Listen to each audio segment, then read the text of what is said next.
Kita lanjutkan kembali pemirsa, Polri masih memburu YouTuber Joseph Paul Zeng karena melakukan penistaan agama dalam video yang diunggah di kanal YouTube miliknya. Polri akan menyerahkan daftar pencarian orang kepada Interpol yang nantinya menjadi dasar penerbitan Red Notice. Kepala Biro Penerangan Masyarakat Divisi Humas Mabes Polri, Brigjen Rusdi Hartono mengatakan pihaknya masih memburu pelaku ujaran kebencian Joseph Paul Zeng. Disinyalir Joseph berada di luar negeri. Berdasarkan informasi, Joseph berada di Hong Kong. Hal ini berdasarkan hasil laporan pihak imigrasi setempat. Namun Hong Kong hanya sebagai negara transit Joseph sebelum ia melanjut ke negara tujuannya yakni Jerman. Dalam memburu Joseph Paul Zeng, Rusdi mengatakan Polri akan segera menyerahkan daftar pencarian orang kepada Interpol.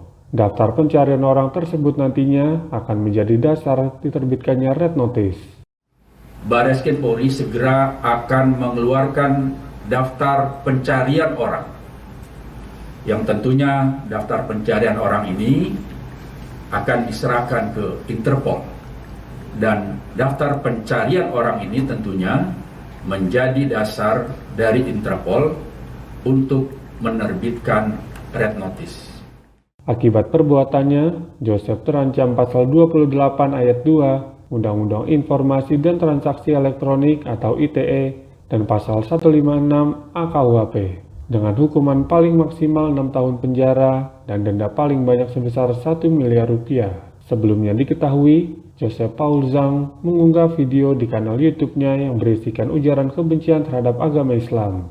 Ia mengeluarkan kata-kata tidak pantas, mengandung unsur provokasi. Selain itu, ia juga mengaku sebagai Nabi ke-26. Fakih Fatur Rahman, di Torosito Dikda TV melaporkan.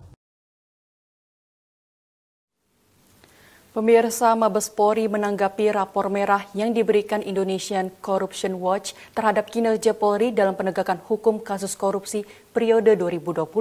Karopenmas Divisi Humas Mabes Polri, Brigjen Rusdi Hartono mengatakan sangat menghargai penilaian ICW karena merupakan sebuah masukan.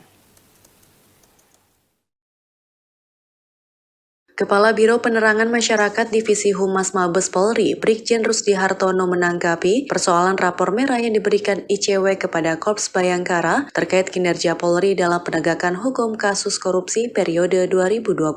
Rusdi menyebut penilaian disampaikan ICW merupakan sebuah masukan terhadap Polri. Sehingga ke depan Rusdi berharap Polri dapat lebih profesional, transparan, dan akuntabel dalam menghadapi segala kasus.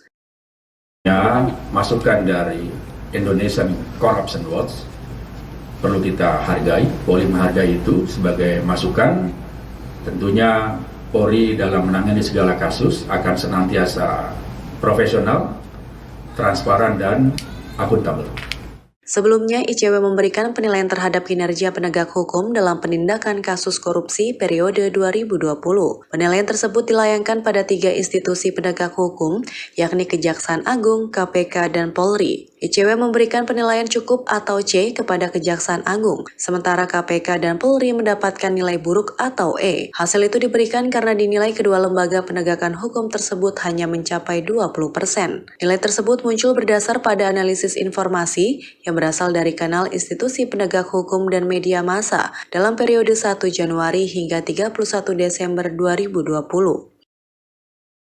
Fakih Fatur Rahman di Torosito Dikda TV melaporkan dari Jakarta.